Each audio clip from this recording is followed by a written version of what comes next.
Assalamualaikum warahmatullahi wabarakatuh. Selamat pagi, siang, maupun malam, kapanpun para setia penonton channel MHA yang akan selalu memberikan kabar-kabar serta berita-berita terbaru, terutama di bidang pendidikan. Oke, baiklah.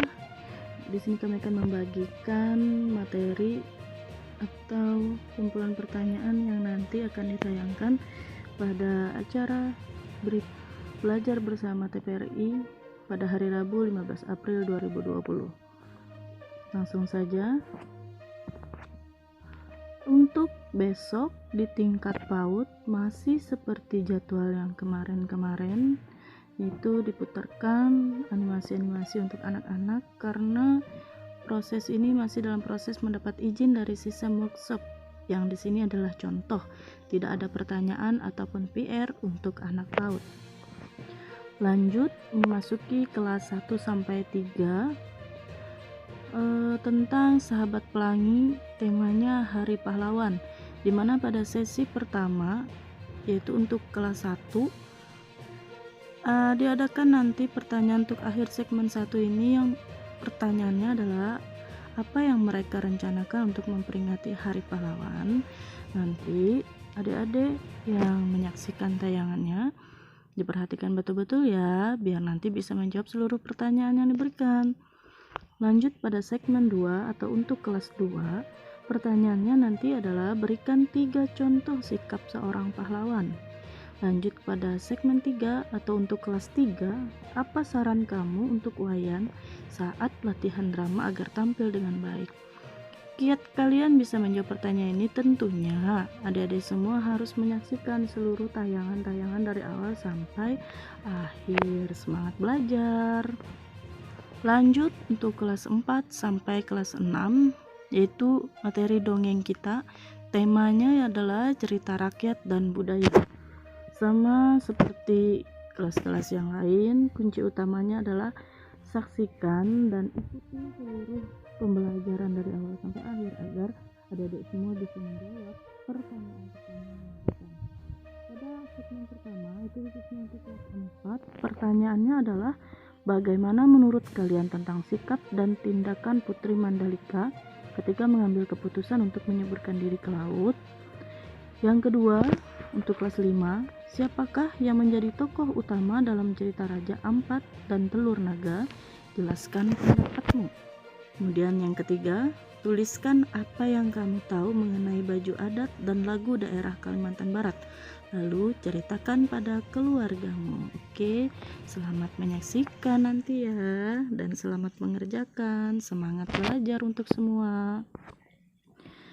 Lanjut ke tingkat SMP tentang kebudayaan, yaitu Japanologi dan Ronggo Warsito.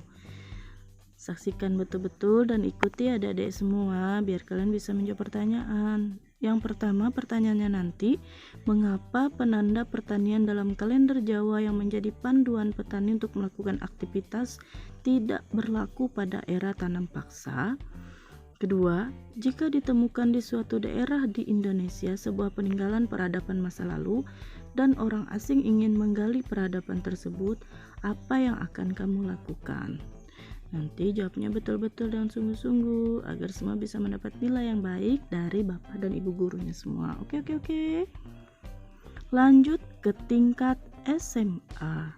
Di sini ada 2 pembahasan. Yang pertama tentang peribahasa dan yang kedua adalah tentang kebudayaan.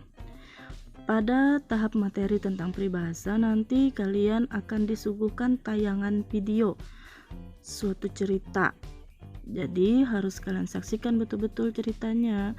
Tapi kalau misalkan nanti kalian tidak sempat atau ketinggalan, silahkan lihat video di dalam channel ini. Ada cara untuk kalian melihat siaran ulang pembelajaran melalui TPRI ini. Pertanyaan pertama, bagaimana tanggapan kalian terhadap tayangan tersebut yang tayangannya sudah kalian tonton sebelumnya? Kemudian yang kedua, menarikkah belajar peribahasa dan ungkapan melalui tayangan itu? Terus pada bagian mana yang paling menarik? Oke, lanjut ke materi tentang kebudayaan. Di sini diambil tentang budaya dari Papua ya, yaitu mengenai Noken Papua. Ada pesan dan nilai filosofisnya yang disampaikan.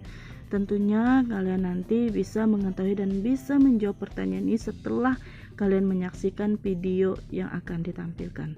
Adapun pertanyaan yang akan ditampilkan atau yang diberikan nanti, yang pertama, apakah pesan yang disampaikan dalam tayangan Noken Papua tersebut? Kemudian yang kedua, bagaimanakah cara membuat noken? Ketiga, peribahasa apakah yang tepat untuk pertanyaan tanpa ada noken mempengaruhi keharmonisan antara satu pihak dengan pihak yang lain? Nah, selamat menyaksikan dan selamat belajar sama-sama. Mari kita nikmati keadaan yang sekarang ini dan berdoa supaya keadaan ini bisa kembali seperti semula lagi. Oke, semangat belajar untuk semua Bapak Ibu, adik-adikku sekalian. Assalamualaikum warahmatullahi wabarakatuh. Jangan lupa subscribe, like, dan komennya.